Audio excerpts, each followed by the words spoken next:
come about. Oh, he's hit this one, Miles. Great shot. Oh, it's a biggie. Straight over the top. The little man has hit the big fella for six. What a player.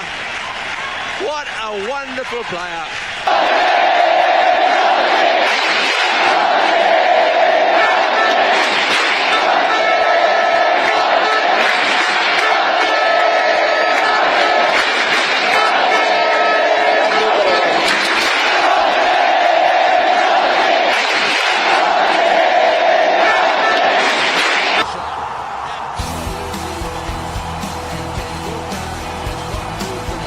नमस्कार दोस्तों, कैसे हैं आप लोग? Hope you are doing well. आज मैं आपके सामने एक ऐसा टॉपिक लेके आया हूं जिसके लिए बहुत दिन से इंतजार था। खास करके मेरा इंतजार था कि आज मैं इनके बारे में कुछ बोलूं। Sachin Ramesh Tendulkar, the God of Indian cricket, the God of world cricket, ऐसे ही जानते हैं सचिन सर के बारे में। बट ऐसे बहुत सारे बातें हैं जो हम नहीं जानते या फिर बहुत कम कोई जानते हैं। आज इसी के बारे में बात करेंगे।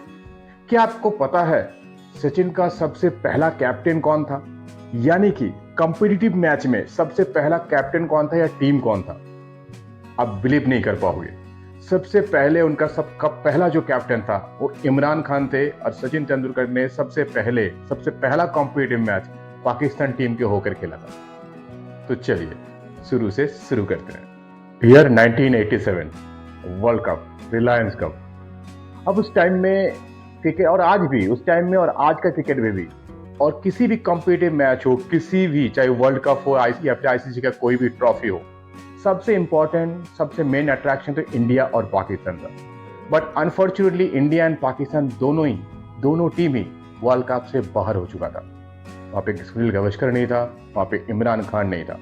तो बहुत सारे जो न्यूज राइटर है उनको समझ में ये नहीं आ रहा था तो अब क्या लिखे, कैसे अपने अखबार को आगे बढ़ाए। तभी जाके एक बंगाल का एक न्यूज राइटर थे, उनका नाम था, अभी भी है, गौतम भट्टाचार्य सर। तो उन्होंने ये भी सोच रहा था कि क्या लिखे, किनके बारे में लिखे, क्योंकि ना सुनील गावस्कर है और ना कि इमरान खान है।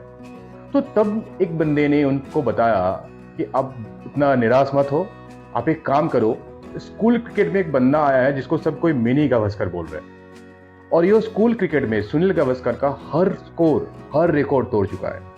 अब इस जगह में उनका एवरेज है स्कूल क्रिकेट टीम में 1002। यस, 1002। अब उस जमाने में ये 87-88 का बात कर रहा हूं, तो उस जमाने में फैक्स नहीं था। तो जो गौतम सर ने क्या किया, ये न्यूज को टेलेक्स के जरिए अपने एडिटर को भेजा। और जब न्यूज टेलेक्स के जरिए जब अपने एडिटर के पास पहुंचा तो उन्होंने देखा कि 1002, आई थिंक ये कोई टाइपो एरर होगा, ये 102 होगा, 1002 हो नहीं सकता। शायद उनको पता नहीं, इंडिया हार चुका है, बाहर जा चुका है, शायद मेंटली स्ट्रेंथ सही नहीं है, तो इसलिए शायद गलती से लिख दिया है 1002। तो उन्होंने क्या किया, नेक्स्ट दिन न्यूज़पेपर में 1002 नहीं 102 बाहर आया। तो आप सोचिए, इन्होंने, क्योंकि इसको बिलीव ही नहीं हुआ, और ये अनबिलीवेबल है, और अनबिलीवेबल है तभी ना सचिन रमेश तेंदुलकर है, तभी ना सचिन सर है, और तभी ना हम उन्हें आज भी the God of world cricket बुलाते हैं। अब मैं एक दूसरे इंसिडेंट के बारे में बताता हूँ। एक बार पाकिस्तान टीम इंडिया खेलने आया। उस टाइम में आई थिंक वो उसी जस्ट वर्ल्ड कप के बाद ही होगा। अब उस टाइम में पाकिस्तान टीम को इंडिया टीम में CC11 के अगेंस्ट में खेलना था। अब ऐसा जो होता है कॉम्पिटिटिव मैच में, जो होता है बेसिकली जो एग्जीबिशन मैच होता है बोल सकते हैं आप। अब वो मैच में अचानक पाकिस्तान टीम का जावेद मियांदाद एंड अब्दुल कदीर दोनों को लगा कि हम फील्डिंग नहीं करेंगे और हम होटल वापस चले जाएंगे, क्योंकि पहला बैटिंग कर लिया था पाकिस्तान। उनको लगा कि मुझे फील्डिंग नहीं करना है हम लोगों को, तो हम होटल वापस चले जाते हैं। तब पाकिस्तान टीम ने इंडिया बोर्ड को रिक्वेस्ट किया कि अभी फील्डिंग करने के लिए हमें 2 प्लेयर दीजिए जो हमारे लिए फील्डिंग कर सके। तब इंडिया बोर्ड ने CC11 ने 2 फील्डर दिया, जिनमें एक का नाम था, ऑब्वियसली सही समझा आपने, सचिन रमेश तेंदुलकर, एंड दूसरा था मार्कस कूटो। अब ये सचिन सर तभी फील्डिंग कर रहे थे किसके टीम में होके, पाकिस्तान के टीम में होके। कैप्टन कौन है? इमरान खान।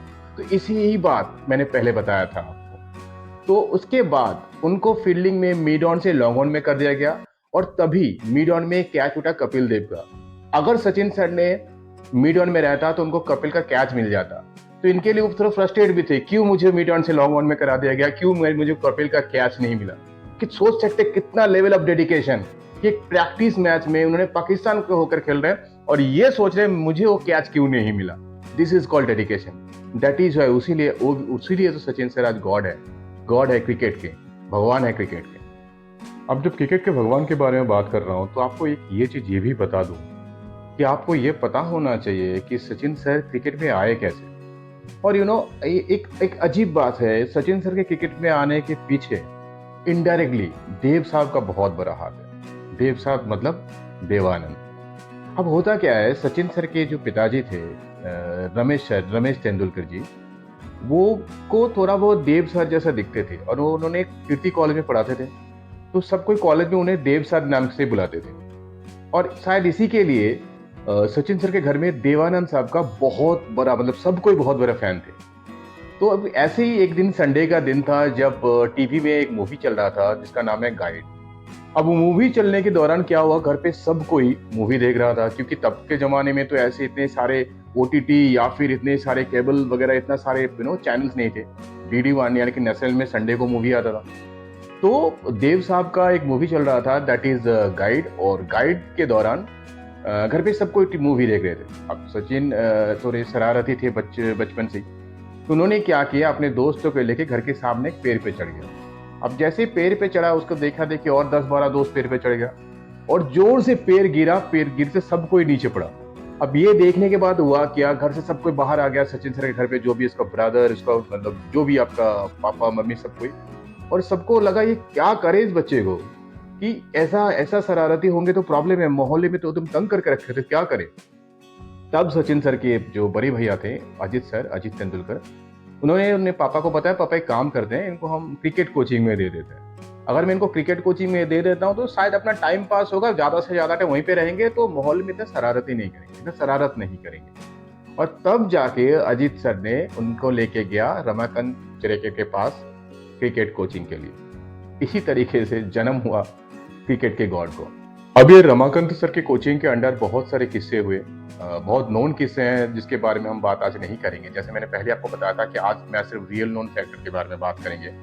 जैसे कि आपको पता होगा कि रमाकांत सर के कोचिंग के अंडर में उनके विकेट के ऊपर एक कॉइन रख दिया जाता था, और अगर उनको ये बोला जाता कि आप अगर आखिर तक आउट ना होंगे तो कॉइन आपका। इस तरीके से बहुत सारे किस्से हैं जो आपको पता है, बट आज मैं आपको सिर्फ सिर्फ रियल नोन फैक्टर के बारे में बात करता हूँ। सचिन सर के बारे में आपको एक इंपॉर्टेंट किस्सा बताता हूँ जो उनका आइडियोलॉजी है।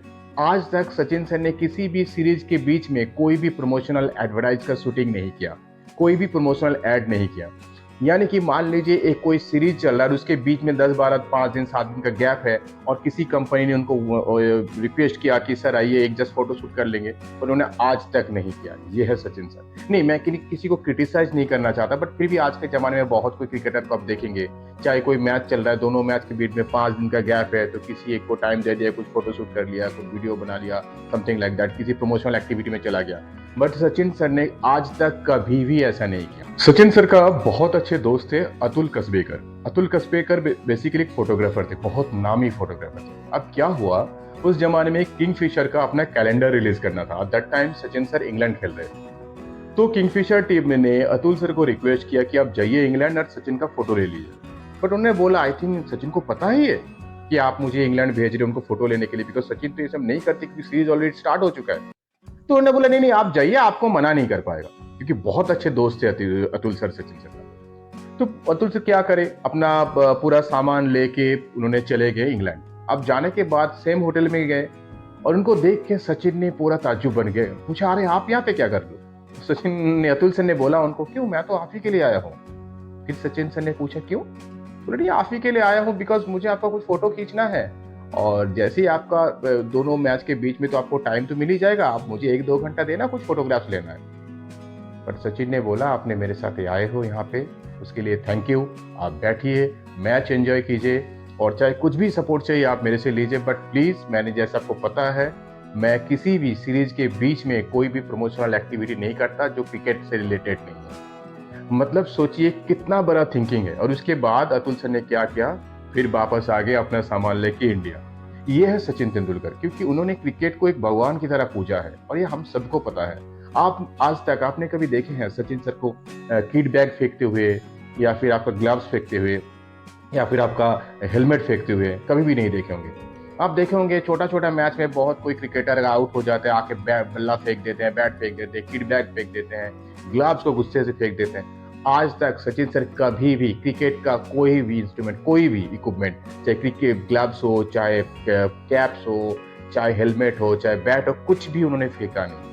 क्योंकि उनका ये मानना था ये भगवान है और मैं उसे पूजता हूँ। ये है सचिन तेंदुलकर, जो हर कोई नहीं हो सकता। और आज मैं आपको जितना भी किस्से बता रहा हूँ, कर्सी टू गौतम भट्टाचार्य सर, जिन्होंने एक किताब भी लिखा था सच, सचिन के बारे में, बंगाली किताब था, तो उनका हिंदी एडिशन को प्रमोशन करने के लिए, रिलीज करने के लिए रादर, गौतम सर ने सचिन सर को रिक्वेस्ट किया 2011 में, जस्ट वर्ल्ड कप से पहले। तो उन्होंने जैसे सचिन सर को रिक्वेस्ट किया तो सचिन सर ने बताया कि ठीक है, बट मैं तो वर्ल्ड कप का तो कंडीशनिंग कैंप चालू हो चुका है, मैं तो आपको बताया था कि सीरीज के दौरान मैं कोई भी प्रमोशनल एक्टिविटी नहीं करता। तो गौतम सर ने बताया कि सर अभी तो वर्ल्ड कप बहुत लेट है, बहुत देरी है, अभी तो जस्ट कंडीशनिंग कैंप चालू हुआ है। बट सचिन सर ने बोला चाहे कुछ भी हो, ये रिलेटेड टू वर्ल्ड कप ही है ना, तो मैं नहीं कर सकता ऐसा प्रमोशन। तो उस टाइम ने गौतम सर ने रिक्वेस्ट किया सचिन सर को कि आप ही का नाम की किताब है, आप ही का बायोग्राफी, अगर आप नहीं आएंगे स्टेज पे तो कैसे चलेगा। तो बहुत रिक्वेस्ट करने के बाद सचिन सर ने सिर्फ इसलिए राजी हुआ कि ठीक है स्टेज पे जाएंगे, एक बुके लेंगे, उसके औकात और कुछ नहीं, किताब को रिलीज नहीं करेंगे। तब क्या हुआ, उसी किताब को हिंदी एडिशन को रिलीज किया राहुल द्रविड़, अनिल कुंबले सर ने।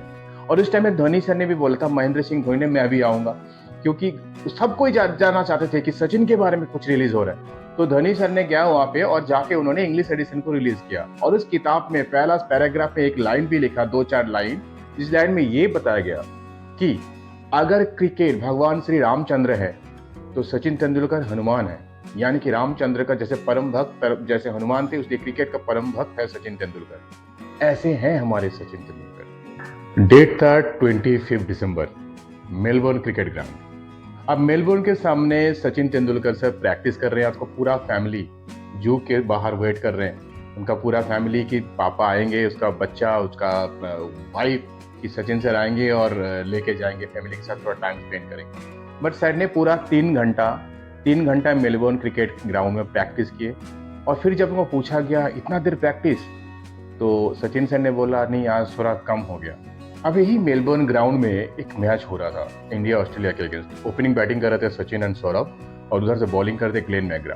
ग्लेन मैकग्रा के तेज दहाड़ ब्राउंसर सचिन सर का कंधे पे आके लगा। अब ये देखने के बाद सौरभ सर जोर से आया और आके बोला कि बहुत जोर लगा है ना। तो सचिन सर ने बोला बहुत जोर, मतलब इतना जोर तो सहा नहीं जा रहा है। तो सौरभ ने बोला थोड़ा रब कर दूं, बट सचिन सर बोला नहीं ठीक है छोड़। उन्होंने इसलिए रब करने मना किया था क्योंकि अगर उन्होंने इनको रब कर देता तो क्या होता, मेंटली जो बॉलर है वो जीत जाता। तो ये उन्होंने जीतने नहीं देना चाहता बॉलर को। उसके लिए चाहे जितना भी पेन हो, जितना भी दर्द हो, वो सह सकता है। यही है सचिन रमेश तेंदुलकर। एक चीज बताइए, आज तक कभी भी सचिन सर के बारे में कोई कंट्रोवर्सी सुने हैं? हाँ, छोटा मोटा 1-2 कंट्रोवर्सी है, बट जिसका कोई मतलब ही नहीं है। उसका एक एग्जाम्पल मैं देता हूँ। एक बार क्या हुआ, जब हम देखे होंगे बहुत कोई क्रिकेटर आज का डेट में इंडिया का फ्लैग अपना हेलमेट में लगा के बैटिंग करता है। अब होता है कि इस सिचुएशन में सबसे पहले इसका स्टार्ट सचिन सर ने किए थे। उन्होंने क्या किया था, अपना जो फ्लैग है, इंडिया का जो फ्लैग है, अपना बीसीसीआई लोगो के जस्ट नीचे लगाया, क्योंकि उनको इतना पता नहीं था। एक बच्चे जैसा उनका मेंटेलिटी है, इतना मतलब इजी मेंटेलिटी है, उनको इतना कुछ सोचना नहीं था। उनको सिर्फ देशभक्ति दिखा तो उन्होंने अपना जो फ्लैग है, उन्होंने बीसीसीआई के लोगों के नीचे जगह था तो वहां पे लगा दिया। बट इसके लिए कंट्रोवर्सी हुआ। क्या कंट्रोवर्सी? वो बीसीसीआई के नीचे क्यों है, क्योंकि बीसीसीआई के लोगो ऊपर है, आपका फ्लैग नीचे क्यों है? अब होता क्या है, जैसे ये जो फ्लैग है बेसिकली वो क्या है, वो नीचे लगाया, उसके बाद कंट्रोवर्सी चालू हुआ। उसके बाद क्या किया सर ने, सचिन सर ने उस फ्लैग को फिर बीसीसीआई के लोगों के ऊपर लगा लिया। ठीक है, ये वैलिड है कि इसके लोगों को ऊपर, नीचे, फ्लैग को नीचे नहीं लगाना चाहिए, बट इनके लिए भी बहुत ज्यादा कंट्रोवर्सी हुआ। उन्होंने अपना बर्थडे में केक काटा था, बट वो केक तिरंगा का वो शेप में था, कलर में था, तो वो काट नहीं सकते, इसके लिए भी कंट्रोवर्सी हुआ। पर उनके बारे में जितना भी कंट्रोवर्सी हुआ वो अनजाने में हुआ। उन्होंने ऐसा कुछ काम नहीं किया जिसके बारे में सच में कंट्रोवर्सी होना था। आखिर में हम आप सबको धन्यवाद वीडियो को पूरा देखने के लिए। और आप भी अगर मेरे तरह सचिन सर का फैन है तो प्लीज वीडियो को सबके साथ शेयर कीजिए। सबको पता होना चाहिए सर के बारे में रियलिटी। और अगर ये वीडियो आपको अच्छा ना लगे तो आप चैनल को डिसलाइक भी कर सकते हो, वीडियो को डिसलाइक भी कर सकते हो। मैं आपका डिसलाइक भी दिल से एक्सेप्ट करूंगा। बट अगर वीडियो को अगर अच्छा लगे तो प्लीज ये वीडियो को सबके साथ शेयर कीजिए। आपका लव एंड सपोर्ट बहुत जरूरी है। तब तक के लिए टेक केयर। जय हिंद।